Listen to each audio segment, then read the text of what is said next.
بسم الله الرحمن الرحيم.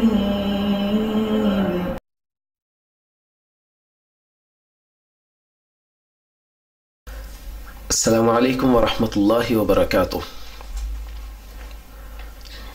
الحمد لله رب العالمين، والصلاة والسلام على سيد الأنبياء والمرسلين، أما بعد، فأعوذ بالله السميع العليم من الشيطان الرجيم، بسم الله الرحمن الرحیم۔ دنیا میں زندگی گزارتے ہوئے انسان کی مختلف قسم کی ضروریات ہوتی ہیں،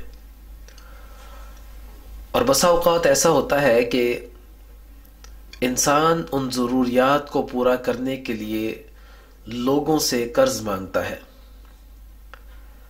اور پھر بعد میں وہ قرض ادا نہیں کر پاتا، بڑا پریشان رہتا ہے۔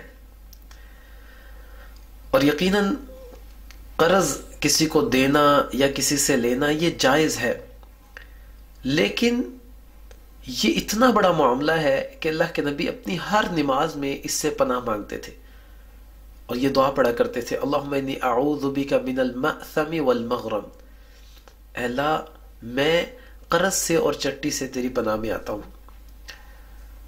تو اکثر لوگ وہ حیران اور پریشان ہوتے ہیں کہ اب ہم قرض لے چکے ہیں، یہ ادا کیسے کرنا ہے۔ علی رضی اللہ تعالیٰ عنہ کے پاس ایک شخص آیا اور آ کر کہنے لگا، انی قد عجزت، میں عاجز آ چکا ہوں، عن کتابتی فاعنی، اپنی مکاتبت سے، میں اپنی مکاتبت سے عاجز آ چکا ہوں، اس کو ادا نہیں کر پا رہا ہوں، تو میری مدد کیجیے۔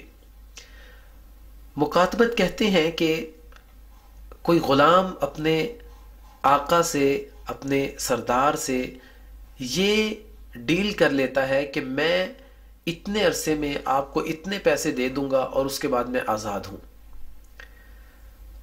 تو ایک شخص نے اپنے مالک سے یہ طے کیا، لیکن اس کے بعد وہ قسطیں ادا نہیں کر پایا۔ علی رضی اللہ تعالیٰ عنہ کے پاس آیا اور آ کر کہنے لگا کہ میں اپنی مکاتبت سے عاجز آ چکا ہوں، اس کو ادا نہیں کر پا رہا ہوں، تو میری مدد کیجیے۔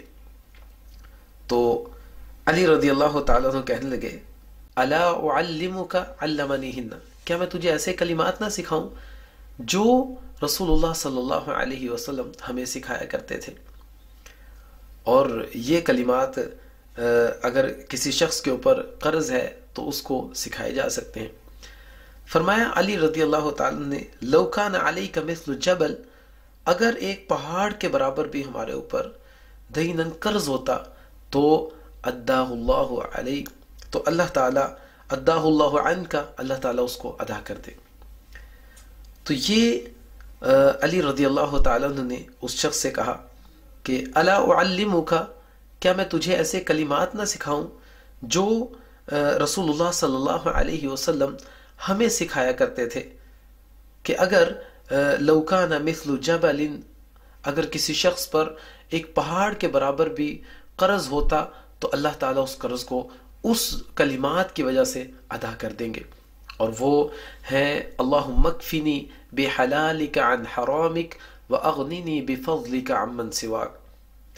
تو یہ دعا ہے ان لوگوں کے لیے جو کسی سے قرض لے چکے ہیں اور اس کے بعد قرض ادا کرنے سے عاجز ہیں، پریشان ہیں، تو وہ زیادہ سے زیادہ اس دعا کو پڑھا کریں۔ اور علی رضی اللہ تعالیٰ عنہ کہتے ہیں کہ رسول اللہ صلی اللہ علیہ وسلم نے فرمایا کہ اگر کسی پر ایک پہاڑ کے برابر بھی قرض ہے تو اگر وہ یہ دعا پڑھتا ہے تو وہ قرض وہ ادا نہیں کرے گا بلکہ اللہ تعالیٰ اس کی طرف سے ادا کریں گے۔ اور وہ دعا ہے اللہم اکفنی بحلالک عن حرامک واغننی بفضلک عمن سواک۔ تو اللہ تعالیٰ سے دعا ہے اللہ تعالیٰ ہمیں یہ دعا یاد کرنے کے بعد اس کو پڑھنے کی توفیق عطا فرمائے۔ اقول قولی ھذا استغفر اللہ لی ولکم ولسائر المسلمین۔